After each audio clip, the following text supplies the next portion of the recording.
All of my clothes are secondhand. My haircut was cut by my wife, and my Netflix subscription is stolen from my mother.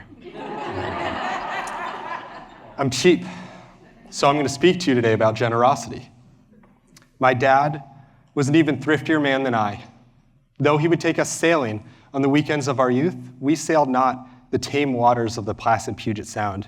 We sailed the unforgiving garage sales of the suburban neighborhoods of Boulder, Colorado. The winds are high, he'd proclaim from his plush captain's seat. His vessel, less a regal schooner with high Bermuda sails and more a 92 Plymouth Voyager, with faux wood paneling and a door that would fall off its tracks if you pulled too hard. My dad he would credit us $30 on our birthdays and see how far we could stretch it throughout the year at the various garage, yard, rummage, tag, and estate sales. He could barter a $20 exercise bike down to $5, and they'd throw in a Bart Simpson back scratcher for free. And I accumulated treasure upon treasure and never spent that whole 30.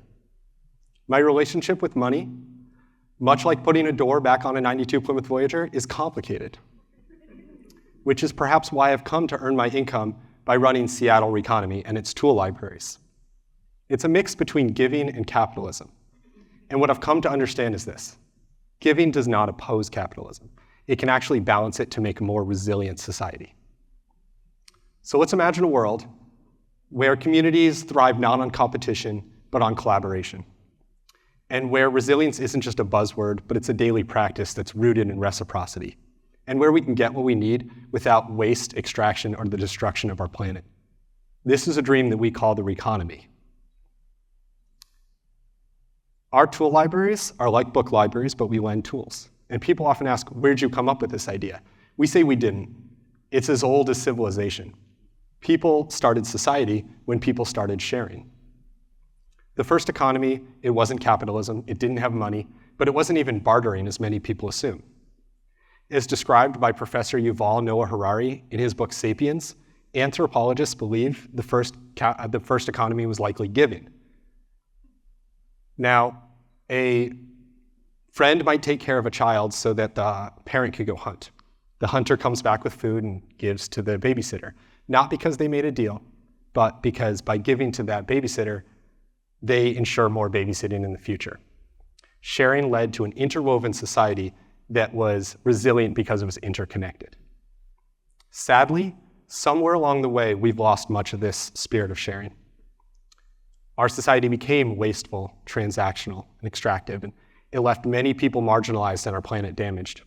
But now, programs like tool libraries are trying to reinvigorate that spirit of sharing by employing the best of several economic models.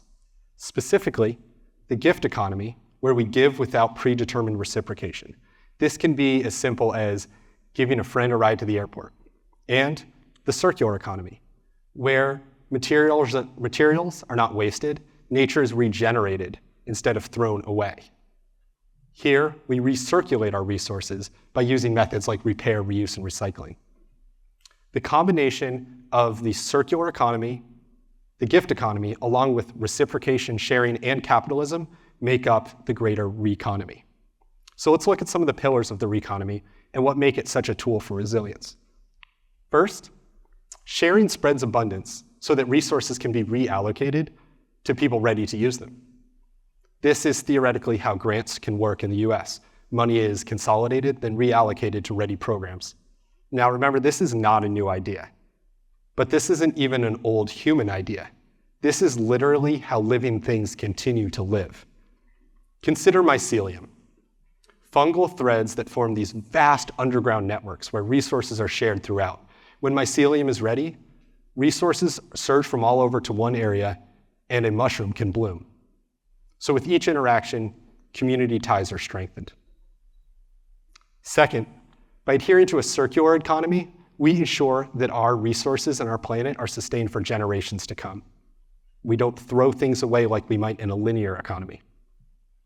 At a tool library, a single saw can be used thousands of times by hundreds of people that would have normally had to purchase that tool new. Now all the resources needed to create, transport, package, store, and eventually throw away that tool need not be used at all. Third, giving demonstrates the inherent value of a person or institution. The Dalai Lama says that the dumb, selfish person does things for themselves, while the wise, selfish person does things for others. Take the ancient babysitter. By taking care of the child, they demonstrated their value to the community, and the community in turn took care of them. We see this play out in today's society in taxpayer-supported jobs, such as firefighters. Now, this doesn't mean that if giving is good, then giving everything is the best.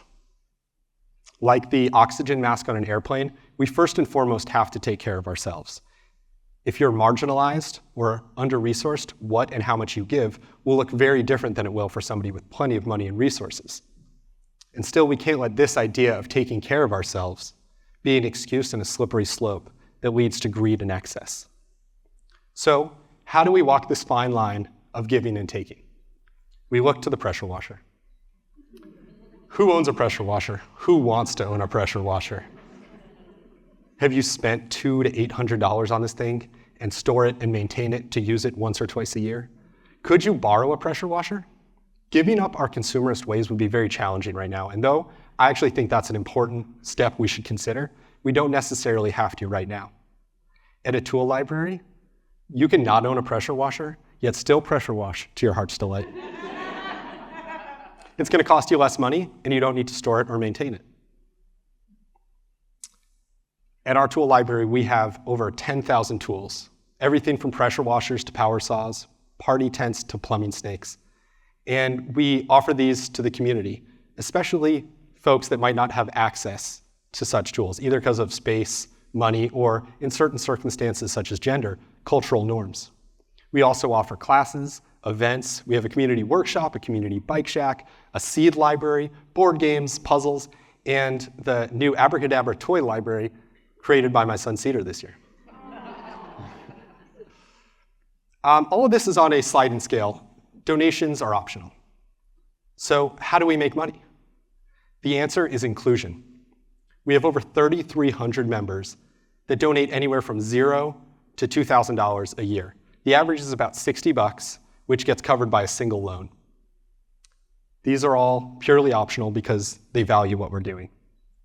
We also attract over 200 volunteers that donate hours of their life. Again, not because of a deal, but because they want to see us continue to do what we do. We do offer them 3 of the most underrated and valuable gifts we can in return, though. That's community, purpose, and key lime LaCroix, which is undisputably the best flavor of key lime. Now you're wondering, where do you get all these tools? These we steal directly from job sites. No, I'm just joking. These are also donated. Now, people often wonder, are you in competition with like big box stores, Home Depot, and that kind of thing? We live in the business world, but somehow outside of competition. Home Depot actually likes us. They've sent people our way because they want to help them avoid buying that tool, using it once, and then returning it, which is actually exactly what we want them to do, right? So how does this help people? A woman, we'll call Samantha, came into the tool library. She was in obvious distress, and she told the volunteer that she had just gotten out of an abusive relationship and now didn't have the tools or know how to take care of her house. And she looked around at all the tools and cautiously asked how much. The volunteer was so happy to be able to say, all of this can be free. This is all optional donations. If you can't afford it right now, that's fine. She also explained that there was classes, advice, events, and a community that she was part of. And Samantha began to cry as she realized that she had unlocked the potential to take care of her home on her own. We're finding that we're getting support all over the world now. This is a map of the libraries, the tool libraries that we just know of, and I think there's probably a lot more just out of people's garages, but I think there's one on every continent. I'm not sure about Antarctica, but probably. Governments and institutions are supporting us in so many ways. Berkeley, California actually hosts their tool libraries within their book libraries. We're getting funding from King County Solid Waste, the Washington Department of Ecology, the cities of Lake Forest Park and Shoreline, Seattle Public Utilities and their Office of Economic Development are now funding a new program that we're working with other nonprofit circular economy businesses to create a sustainability mall called the Reuse Commons. This is a reuse and repair shopping mall where every store in there is part of the circular economy and people can go to get and get rid of everything they want sustainably. Finally, we're working with the Washington Redistribution Network, a network of reuse organizations that are exchanging resources so that we can keep things out of the landfill and in the hands of people who can use them. This we think of as statewide mycelium. But still, there is a problem with capitalism as we use it today in our society. It's a system that relies on infinite growth on a planet with finite resources. But what if our growth wasn't linear and upward and outward, but circular and inward, where communities were strengthened with each interaction? A shift like this could actually strengthen the entrepreneurship that's already championed by capitalism. And profit loss and private industry could still be drivers of the market, but if we rethink what profit means so that it's not just about money, and we expand our timeline of profit to be for generations to come, then all of a sudden giving becomes a very profitable strategy.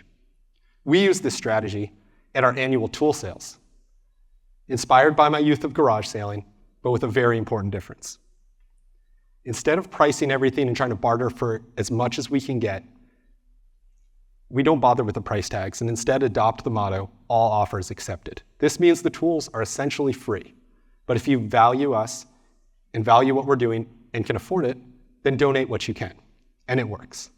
The first time we did this, we went from making about $1,000 at our tool sales to about $5,000 in 5 hours. This year, our 2 tool sales kept over 20,000 tools out of the landfill and in hands of people who could use them and raised us over $20,000 because people wanted to give. So, this is not a call to action to give away all your worldly possessions and money. This is a call to reconsider your relationship with money and resources, to give what you can.